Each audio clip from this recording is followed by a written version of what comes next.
എല്ലാവർക്കും നമസ്കാരം. പ്രിയപ്പെട്ടവരെ, ഞാൻ വളരെ സിമ്പിളായ ഒരു ചോദ്യം ചോദിക്കട്ടെ. നമ്മളെല്ലാവരും ശരിക്കും ഓക്കെ ആണോ? നമ്മളെല്ലാവരും വളരെ മനസ്സമാധാനത്തോടെ ഹാപ്പി ആയിട്ടാണോ ജീവിക്കുന്നത്? ശരിക്കും നിങ്ങൾ ആഗ്രഹിച്ച ജീവിതം തന്നെയാണോ ശരിക്കും ജീവിച്ച് തീർത്തുകൊണ്ടിരിക്കുന്നത്? അല്ല എന്നാണ് നിങ്ങളുടെ ഉത്തരമെങ്കിൽ അതിന് ഒറ്റ കാരണമേ ഉള്ളൂ, അത് നിങ്ങൾ തന്നെയാണ്. ഞാനിത് പറയുമ്പോൾ എന്നോട് ദേഷ്യം തോന്നിയിട്ടൊന്നും യാതൊരു പ്രയോജനവുമില്ല. കാര്യം ഞാൻ ഈ പറഞ്ഞത് 100% സത്യമാണ്. നിങ്ങൾ ശരിക്കും ഓക്കെ അല്ലെങ്കിൽ അതിൻ്റെ ഉത്തരവാദി നിങ്ങൾ മാത്രമാണ്. 2026 മാർച്ച് 19 റിലീസ് ചെയ്ത ദ വേൾഡ് ഹാപ്പിനെസ് റിപ്പോർട്ട് പ്രകാരം നമ്മുടെ ലോകത്ത് 74% ആളുകൾ ആവറേജ് ഹാപ്പിനെസ് നിലവാരത്തിൽ താഴെ ജീവിക്കുന്നു എന്നാണ് പറയുന്നത്.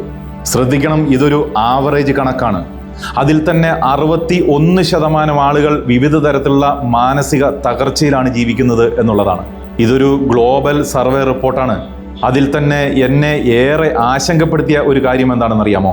നമ്മുടെ സ്വന്തം രാജ്യത്ത്, അതായത് ഇന്ത്യയിൽ, വെറും 13% ആളുകൾ മാത്രമേ പൂർണ്ണമായ സന്തോഷവും സമാധാനവും അനുഭവിച്ച് ജീവിക്കുന്നുള്ളൂ. ബാക്കി 87% ആളുകളും ഏതെങ്കിലും തരത്തിലുള്ള മാനസിക സമ്മർദ്ദങ്ങളോ വിഷമങ്ങളോ വേദനകളോ അനുഭവിച്ച് ജീവിക്കുന്നവരാണ് എന്നുള്ളതാണ്.